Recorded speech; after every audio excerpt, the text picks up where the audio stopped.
Introduction. I want to thank you and congratulate you for purchasing the book Procrastination. Learn how to handle procrastination and unleash your greatness. We've all been there. You've been given 30 days to prepare for a term paper, yet you don't start on the paper until the day before it's due. This is called procrastination. A wise man described procrastination as the dream killer because it destroys productivity. Procrastination is described as the act of procrastinating, putting off or delaying or deferring an action to a later time. There are many other meanings and interpretations, but for the sake of simplicity, we will just use the above definition. How many of us put off until tomorrow what we should be doing today? It is believed that the majority of Americans procrastinate on a high scale every day. Thanks again for purchasing this book. I hope you enjoy it. Chapter 1. Procrastination. Whenever we practice procrastination, it actually destroys our productivity, killing our dreams. Just think for a minute.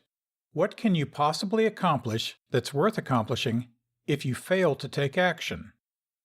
If you put off cleaning your home, you will eventually be living in a pig pen, not to mention the health issues that can arise from poor maintenance.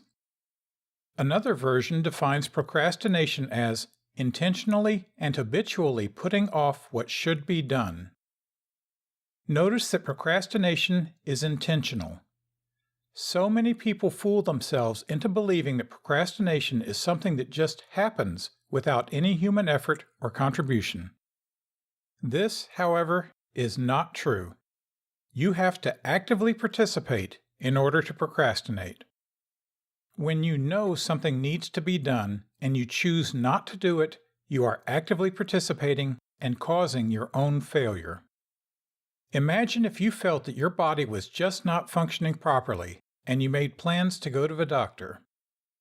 Your appointment arrives, and because you felt like you worked hard all week and you deserved a little rest, you put it off. One day turns into 1 week, 1 week into a month, and finally you just forget about going at all. After passing out at work, you find that you have a condition that could have been prevented if you would have just done what needed to be done. Don't let procrastination kill your dreams of being successful. There is no miracle solution for procrastination except to take action. Taking the necessary action when required to is the only solution for procrastination. Most people procrastinate when it's time to go to the gym to work out, but report feeling better after going to the gym or exercising. Whenever you procrastinate, you are left feeling guilty and even depressed at times.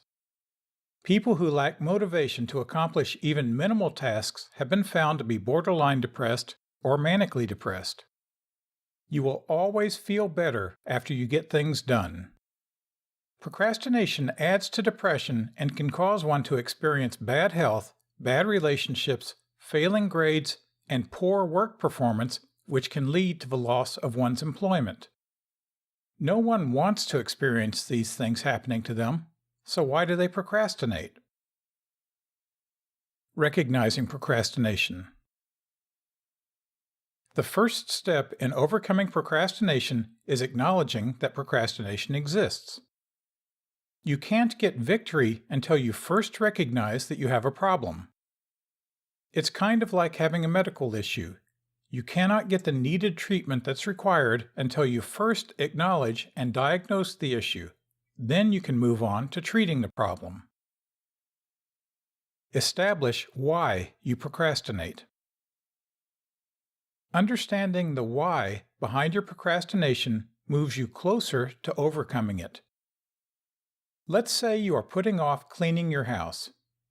Maybe it's because you've allowed it to get so out of hand that it's becoming overwhelming to you and you just wish it would go away. Usually, procrastination takes place whenever a task that needs to be done is not pleasurable.